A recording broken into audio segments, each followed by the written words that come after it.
Okay, so now we're going to transition into talking about our top 5 films that are about Mexican drug cartels. Mm-hmm. So this is an interesting kind of thing because like there's all kinds of movies that can run into this. Oh yeah. But I'm interested to see if we have similar lists or different lists. Like last time we had totally different lists. So we'll see if we have any things that kind of cross over. So so Lucian, what's your number 5? Yeah, so I'm going to preface this a little bit because when you said like let's do a cartel movies list, what I went for was I stuck really, really heavily to it has to be there has to be an actual cartel in it. We have to go to Mexico. It has to be the Hollywood, brown tint over everything, or like orange glow over everything. So all of these movies, like, because if they were just drug movies or movies that had to do with drug dealers, like I would have gone to Miami. Scarface is my favorite movie of all time, period. Yeah. The 1983 Scarface, Miami Vice, things like that. I would have gone in those directions, but I went strictly with just West Coast cartel, that kind of thing. So my number 5 is A Man Apart with Vin Diesel. A Man Apart. Okay, cool. Tell me about this one. Yeah, so another thing with like, I also wanted to pick movies because again, going into this, I expected it to be one of those like a Harsh Times or something like that, where like you really like feel the Harsh grit Times of it. Yeah, there's not a lot of grit in the tax collect. I mean, there is, but it's kind of wishy-washy. This list is entirely grit based and Mexican cartel. So A Man Apart is a movie from the early 2000s with Vin Diesel. It's directed by F. Gary Gray, who is a fucking phenomenal director. Yeah, he is phenomenal. Yeah, and so very underrated, right? Like, just think of all the things he's done. Super underrated. Yeah. He's one of the guys that I started collecting movies for like really early on. But anyways, so it's from the perspective of the DEA. So the cartel movies really go one of two ways. It's either from the perspective of the cartel or it's from the perspective of the cops that are trying to take them down. So Vin Diesel and his partner are DEA agents, and something happens. They bust someone, and they're trying to get to the leader of this particular drug institution.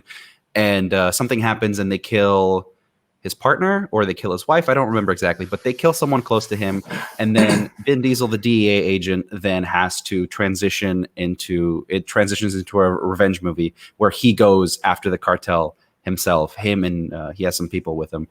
He enlists help from all kinds of like black gangs and other things like that. And it's really fucking hardcore. And at the end of the movie, I believe they end up in Mexico and they raid this like Sicarios fucking drug den, and it's intense, man. It's and it's got that early 2000s, like there was a period I feel like after 1999 but like before 2003 or 4 where like movies that were not quite like big blockbusters were able to be made at a budget but like still retained a lot of just really dirtiness to them. I don't know how to describe it, and this movie feels very dirty. But it has the budget to back it up, unlike The Tax Collector. So I like A Man Apart. Cool. I don't think I've seen that one. You should check it out. I think you like it. I think you dig it. Cool. Yeah. All right. So that's definitely a new one for me. So my number 5 is The Counselor, which is the Ridley Scott film. No shit. I was going to put that on my list. Yeah. I think we probably have like similar ideas, but I like that we kind of like do lists that don't match. Exactly. Yeah. So The Counselor, I don't think this is a good movie. I think that's why I didn't put it on my list. Yeah, but I put it on my list because I feel so. The screenplay was written by Cormac McCarthy, who wrote some other really good Cormac novel. McCarthy. Yeah. There's a difference. Yeah. So, what can I say about this film? So he wrote it, and it's not great. The script doesn't totally work. Now, the script has some moments that are, like, honestly frightening and scary and powerful. And there's some, Cormac McCarthy kind of stuff. Like he has these characters like Anton Chigurh, and there's some other people and where they're just like death personified. They just go around killing, and there's like they all have an aura of invincibility in their ability to just kill people. And in and in this movie, it's Cameron Diaz, and she just goes around she's wild, sexually wild, and like just killing people and shit. But to me, what really stands out about this film is that it's so powerful because it's about a person who crosses the cartel by accident, and how even that small slight destroys his life and destroys the lives of people around him. Like it destroys his wife's life. It destroys any family that he was ever going to have. And he ends up having to run away. And at the end, there's this amazing conversation that he has on the counselor, who's played by Michael Fassbender. He has this conversation on the phone with this cartel guy about like what he has just crossed himself into, what he's entered into, and how there's no going back from what you've done. And no matter if you did it on purpose or not, you are now in a different world, and this is the price you're gonna have to pay. And it's really, really, really powerful and scary the way that he presented. Like that part of the film worked really well, I think. And it also has one of the most brutal deaths I've seen in a movie like this. Like, there's a character who gets killed, assassinated with a weapon that's like holy really shit. Yeah. I know what you're talking about. You know what I'm talking about. If you saw the director's cut, you get a few extra seconds of that. It's fucking nice. It is brutal. It is brutal. And that's what I like about like this film, what it tries to do. I don't think McCarthy was adept enough to really get out all the like stuff. The actual, I would say, the actual like workings of the machinery of getting the movie to like the story to go places within the context of a movie probably wasn't quite fleshed out, but but the actual like payoffs of like what he's trying to thematically say, it really works in this movie. So that's why for me, I want to put it on my list. I feel like if you want to see partially like what the cartels can do to people, this is a film to watch. Yeah. Definitely. You know what? You've turned me on it. That's a good plan. Like, I don't hate the movie or anything. I just didn't think it was. It's not good, and it's not good because McCarthy probably doesn't know how to write a screenplay very well, and it probably got made because it's his first screenplay, by the way. Yeah. It was his first screenplay at the time. I don't think it really works, but there are things that are really good. There are things that are really effective, and there's imagery that like I can think of, like the fucking high wire with the motorcycle. Like I can think of things from that movie, and that's also partial to Ridley Scott being one of the greats. But there's good things and there's bad things with that one. There's good things and bad things. So that's my number 5. So what's your number 4? Number 4, we're gonna go back to an old favorite who can do the evil, gritty shit when he has money to do it. David Ayer's Sabotage is my number 4. Again, this is from the perspective of the DEA. You have this movie's so good. It's not good, but it's what I wanted the tax collector to be more of. So basically, there's this super team of DEA squad guys. Led by Arnold Schwarzenegger, Sam Worthington, Joe. I don't know how to. The guy who's married to Sofia Vergara. He's in it. A couple other macho dudes are, and then Mirelle Enos, I think is her name, is the one woman in the squad. And so they're this like DEA super squad. And the movie opens up. There's like this raid on a crack house or drug den or something, and with drugs in the wall and stuff, similar to Sicario. And I don't remember really, to be completely honest, I don't remember the story where it goes from there. But what I do remember is that these guys start to infight, and then the cartel is bearing down on them. Now, these guys are DEA. They're funded. They're government funded. And yet somehow the DEA still goes to war with them. But what's really worth noting about this movie and why it's number 4 on my list is that it just fucking goes for it. It is just as raw as you could possibly make it. And now you might be thinking like Arnold Schwarzenegger, that sounds like that puts your brain in a different mode. This is still very much like nose to the ground, dirty street type stuff. I like the characters of the gang. There's actually compilations on YouTube. Like there's kind of a fan following for this movie, probably from overseas or something. There's like people who've made compilations and edits of like all the best scenes of all the characters in the movie and stuff. Like this movie does have a following, but for the most part, I couldn't tell you what the fuck it's about. I don't remember what it's about. But what I do remember is it has this intense gunfights. It has intense interpersonal conflicts. There's like 3 fucks per second in this movie said, you know, Arnold Schwarzenegger's out there chastising people. He's like, oh, you got 3% body fat. It's so good. It's macho and it's incredibly toxic, but it's supposed to be. And yeah, it just fucking goes for it. Just beheadings and fucking all the nasty cartel shit. It's all in this movie. Very cool. Yeah, we talked about this film, I think, a little bit in the past on here. Yeah, I'll have to give it a watch. It's hard to watch, honestly. Yeah. Like it berates you. It like hits you over the head, like quick cuts. It's nonstop, just like fuck, people getting shot and drugs and shit. But that's what I like. So there you go. All right, so that was your number 4. Right. Okay, so my number 4 is the movie Collateral. And so this is a movie, and again, you know, this is, you know, my list is it doesn't have to be as much strictly about, you know, like they go to Mexico or they're Mexican, like, you know for sure that they're Mexican cartels. But this some of the villains in this are related to a cartel. And you know, this is a really great film. It's one of the most well-written films. Right? Yeah, it's Michael Mann. Yeah. And you know, Jamie Foxx is in it. Tom Cruise, one of his best performances, I think. I mean, he's very scary, very impressive. And it's just the story of this guy who is sort of lying to himself about who he is. Jamie Foxx's character, like, he thinks he's stuck, but he believes he's not stuck. He thinks he's getting out of it, but he's not. And this event leads to him sort of changing and being able to like overcome himself.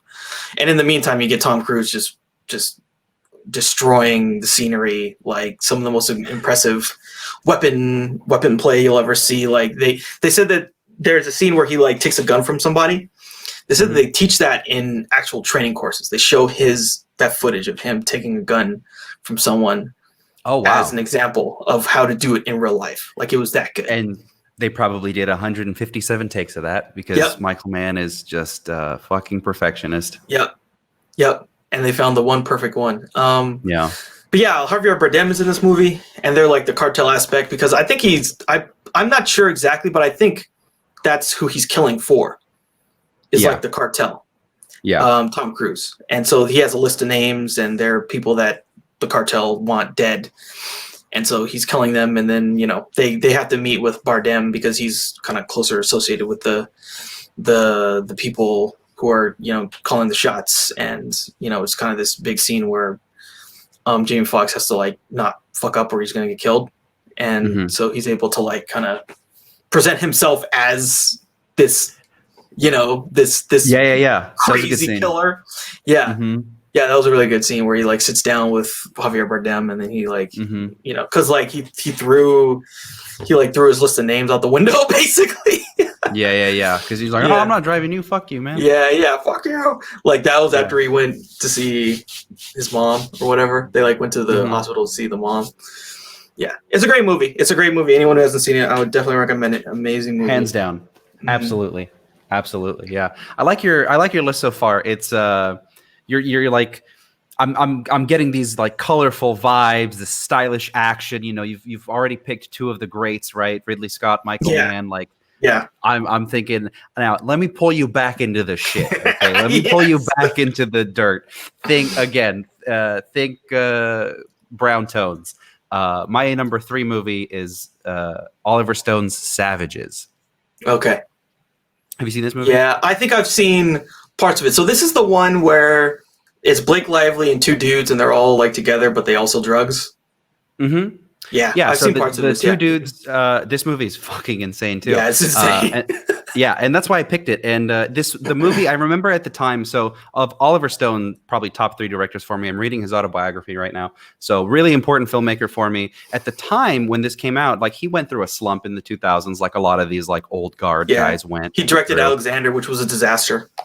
Right, Alexander, and then he did like World Trade Center, which was fucking horribly misguided, and W and all this shit. So, oh, W. yeah. So this was touted as his like comeback, like Oliver Stone, the guy who wrote fucking Scarface, is back doing a cartel movie. Get like natural born killers, like let's fucking go. So this is kind of what this was supposed to be, but ultimately I think it was a success.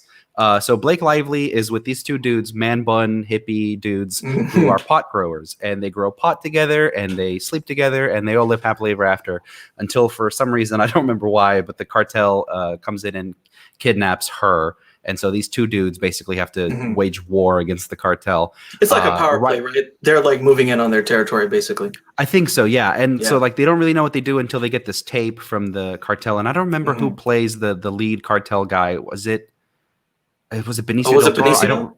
I think it was Benicio. Yeah. He sends them this tape of him like beheading these people, and it's not like you expect this like Hollywood thing to like cut away from the beheadings. It does not. It is, and especially if you watch the director's cut, it's like a 3-hour just fucking. So Oliver Stone did a lot of drugs in the 60s and 70s, and that comes through in this movie in spades. There's a lot of quick cuts. There's a lot of flashy colors and weird angles. Again, similar to Natural Born Killers.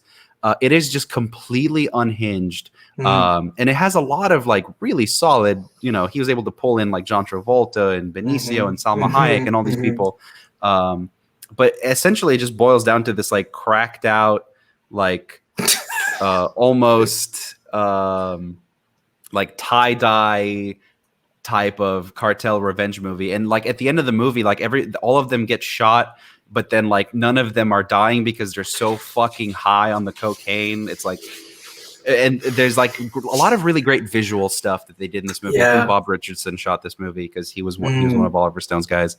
So visually, and just if you want to just see some shit, this is a great movie to watch. Again, story wise, I don't really remember. I think it gets a little silly sometimes. But for what it is, for like just pure unhinged style, this is a great cartel movie. Yeah, I remember watching just like parts of it. I mean, and who are the two leads? It's like Taylor Kitsch and Aaron Johnson. Aaron Johnson. Aaron Taylor Johnson. I mean, it's a great cast. It is a great cast. Super. People. Yeah. And again, they had the budget for this one. This could have gone either way, but they gave Oliver Stone as much money as he needed to get his like. If you can think of The Doors, if you've seen The Doors, like how weird he gets visually with that, because there's a lot of LSD scenes. It's like The Doors, but with cartels, drugs, and money. So it's a sight to behold. Yeah, that's good shit. I'll need to watch that one again. That's a fun one. It's interesting. Yeah. So my number 3 is Sicario. Good old Sicario. Sure. This is just, it's just a really, really damn good film. Got great director, Denis Villeneuve. The greatest DP of all time, Roger Deakins. The acting is really good. Benicio's in this; he's amazing. Thanos is in this too. He's pretty good. He's really good. And he's better in the sequel, I would argue. The sequel's more about him. Yeah, the sequel's more about him. Yeah. This film, I really like Taylor Sheridan's writing in this too. I think it's of his films that he's done. This is like my favorite because there's this kind of brutality to it, and the main character, like, she finds herself, she doesn't really understand, she doesn't realize it, but she's in a world that's like so, like, she's just a conduit for these people to exact their revenge on this messed up world, and it's just so like the theme is so kind of like bleak but powerful, and it's film's beautiful. It's so beautifully shot and well acted. It's just an amazing classic. And I mean, that character, Benicio's character, is like incredible. He's one of the best characters in the last absolutely 20 years. Yeah. You don't know too much about him. You know just enough. That's why I was kind of disappointed in the sequel that they go a little farther into his backstory, which I didn't need to know anything about this guy. Yeah. This guy needs to be a ghost, and that's what he is in this movie. Yeah, he could just kill people, right? Yeah. All we need to know is he's got a list of names that he doesn't like. They're in the cartel. Yeah. You don't even need to know why he doesn't like them. He'll just fucking go for it. He's using the American government to get revenge, and that's it. That's what he wants. That's what he does. And that's, is a bad motherfucker. Yeah. So yeah, that's my number 3 is Sicario. Okay, so what's your number 2? Well, my number 2 is Sicario. Cool. Yeah. Yeah, I wasn't gonna pick it initially, but it's just too fucking good. Basically, It's too good. It has the enough amount, like you were talking about how like the writing, just how deep, like not deep, but like how dirty it gets. It has enough dirt for me to satisfy me. It's also just gorgeous to look at, and there's some similarities now that I think of it. Like Emily Blunt's character is like if a sane person walked into the movie Sabotage. Sure, yeah.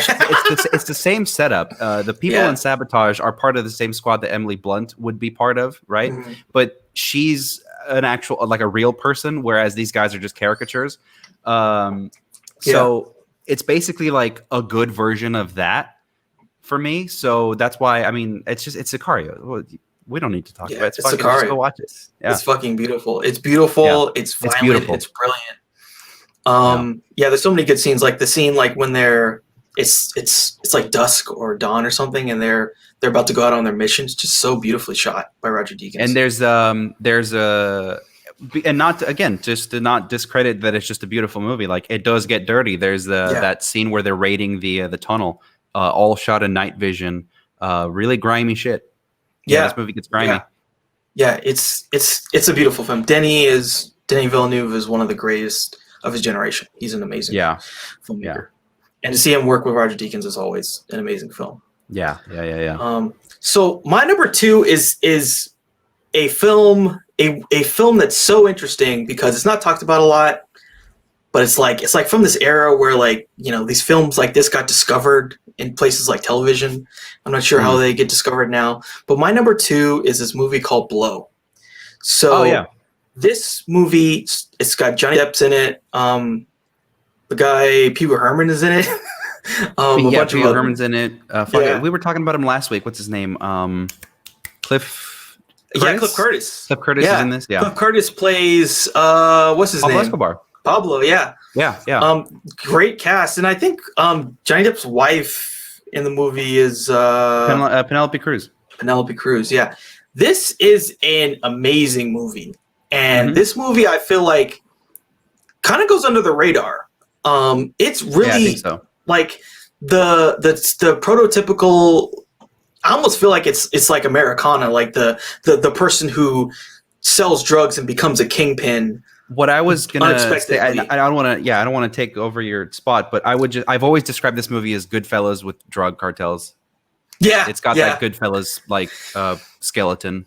Yeah, it's definitely similar. I think in this, so like one of the interesting things, and it's the same with like the Scarface, like the one in the 80s.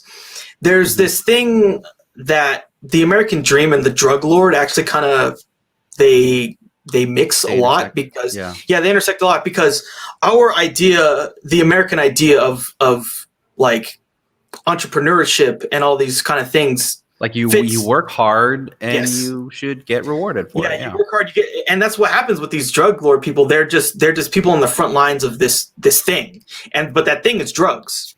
You know, in a different time, it would maybe be like, you know, they invented computers or they invented, you know, Facebook, right? Right. Same stuff. It's just drugs instead of Facebook. And so, this is just a really great story of how this guy, so he starts selling weed and then he goes to prison for selling weed. And I mean, my favorite part of the movie, he has this great line in a voiceover dialogue. He said I went to prison with a BA in marijuana and I left with a master's in like cocaine or something like that. So he meets this guy, and this guy is connected with the cartels. Well, at least he's an in. And so then they fly down to Colombia and they meet with Pablo. A great scene where like Pablo meets with George, the main character of this film. Pablo executes a guy, and then he like has a meeting with George.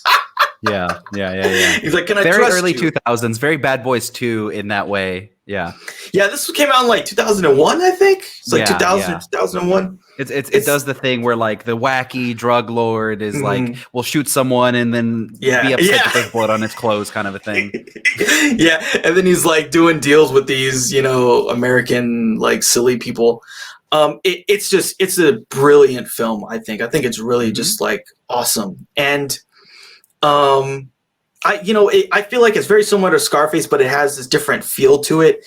It's less like gritty and grimy and grungy. It's less cracked out. It's less cracked out. He does do a lot of drugs, but yeah, it is less cracked out. He does do a lot of drugs, yeah. But yeah, I remember just like, this is like a film. I saw it. I was flipping channels like back when people had like the 10 HBO channels and the 10 Showtime channels, and I just flipped and I saw it, and just it sucks you in. Like the narrative is just so fun and compelling.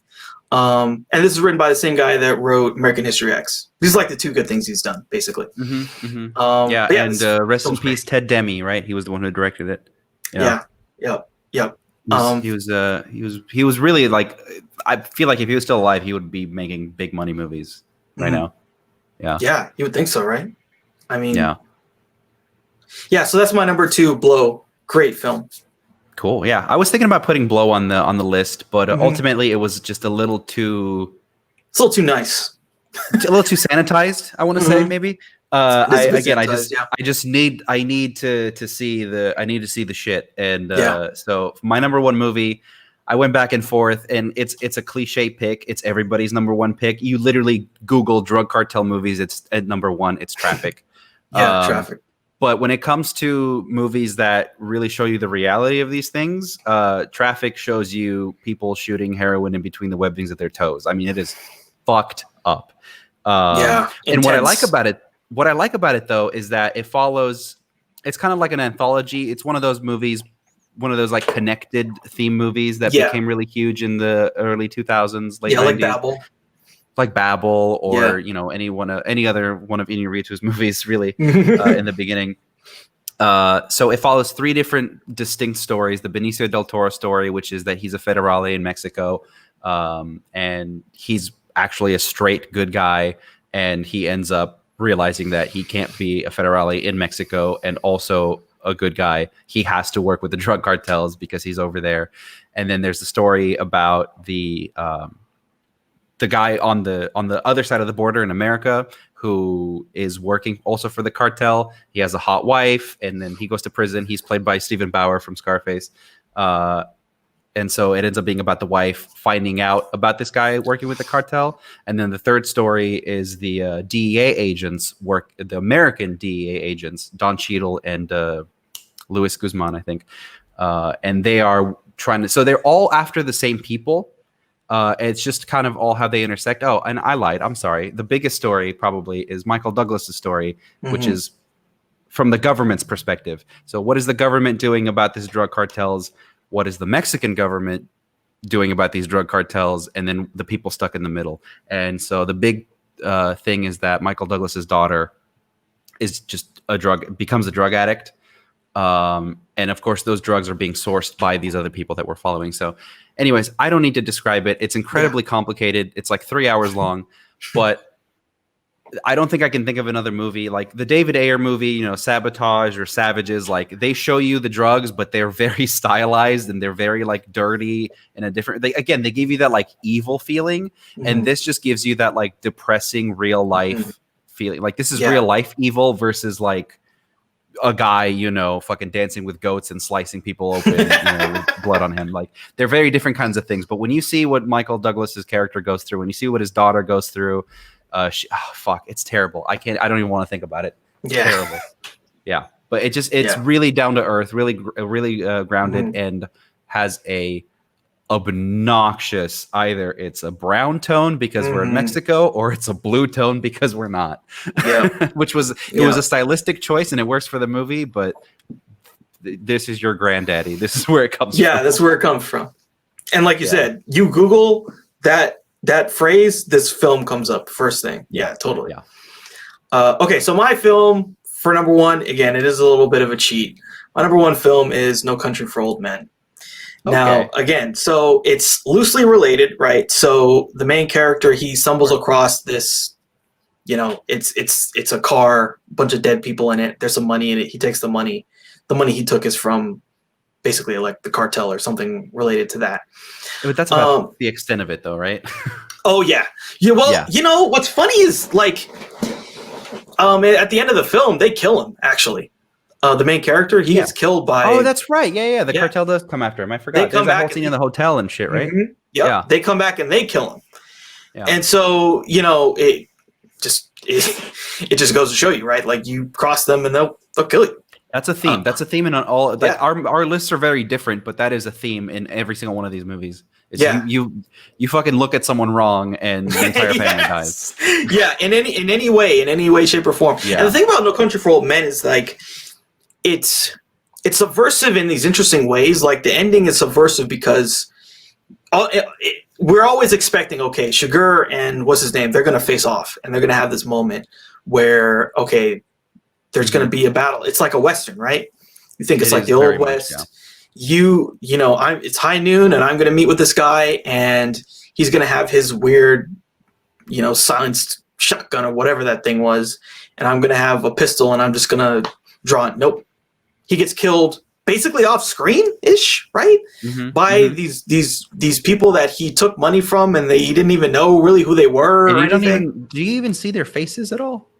When he died? No. No, not at all. They're just kind of these shapes that show up and they fucking murder him. Yeah. And honestly, it's like kind of confusing. Like you'd have to kind of think about it and really kind of like pause and say, like, what just happened here?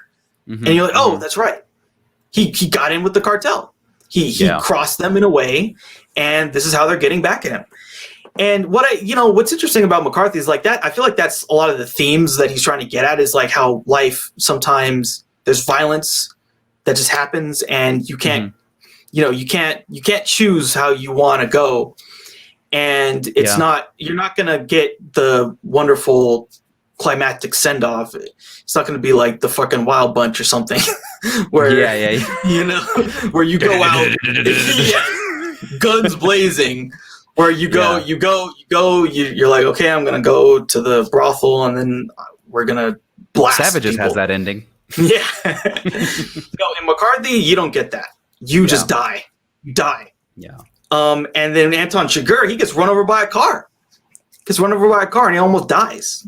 And then there's this moment where Tommy Lee Jones is thinking about maybe facing off against Chigurh. And he's just like, I can't do it. Doesn't do it because he's afraid. He's afraid of death. Yeah, I mean, I think it's an amazing film. I need to watch it again. It's been a while since I've watched it, but it's an incredible film.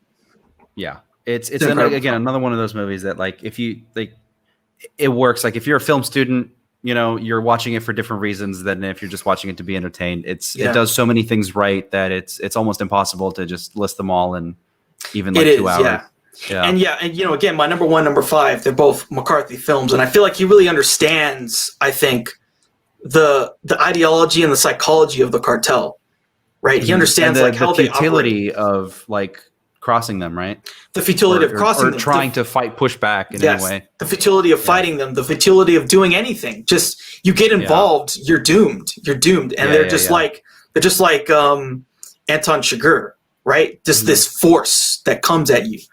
And it's just like life is random. Like in No Country for Old Men, there's just all this randomness that happens.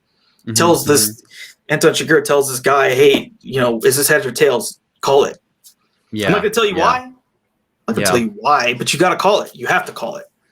Yeah. And if he called wrong, dude would have been dead, but he called right. He doesn't even know that he just won his life in a coin flip, right? Mm-hmm. And there's just so many scenarios in the film where, there's just all this randomness that happens. Life is just random and then you die, right?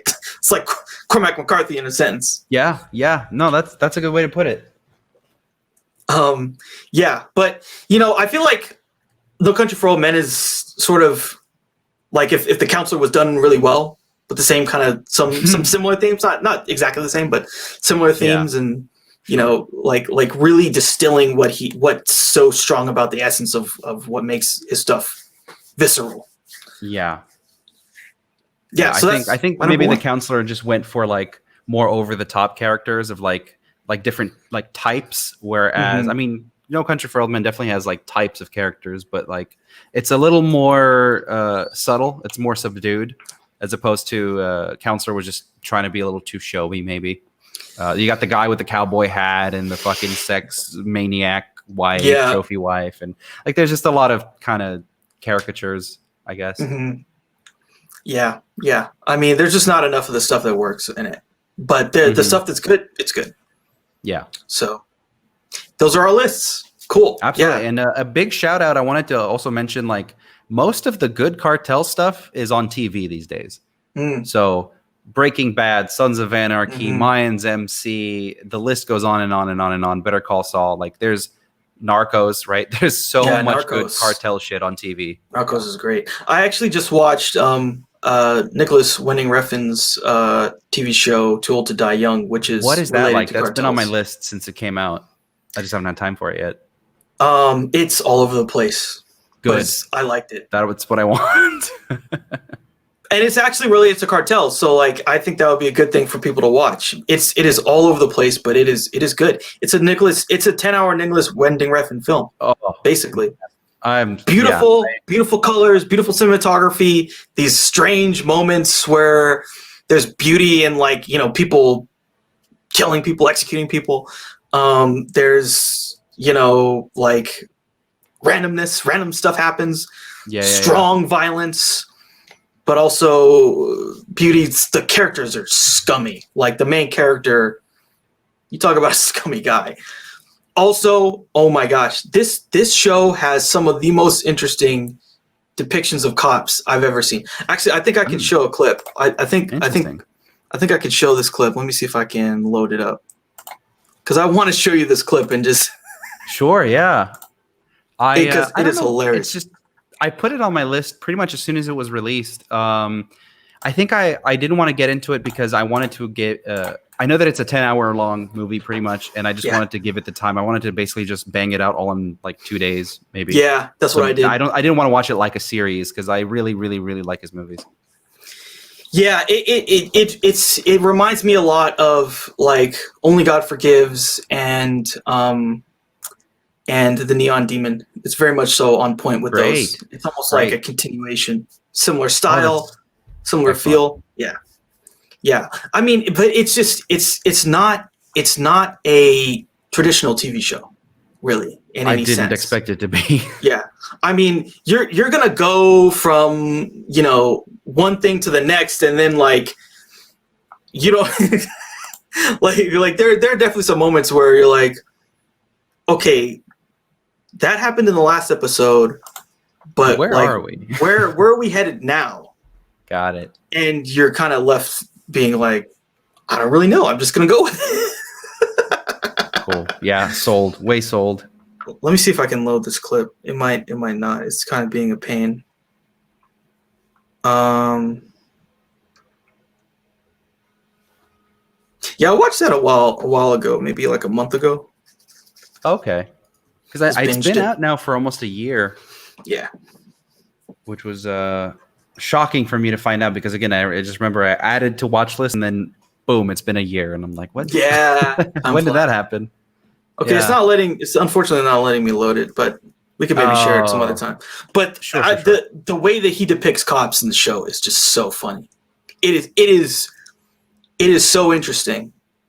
Cool. Now I can't wait to watch it. Like, and he makes a strong choice about how to depict cops, basically, other than the main character. And it's almost like prescient, like the way that he decided to depict them. Wow. Okay, cool. So I think I'm picking up what you're putting down. So yeah, I'll have to check that out. Yeah. So I think that's our episode for today. We'll have to figure out what we're gonna do for next week. Maybe I was thinking we could just like talk about Ridley Scott films, maybe.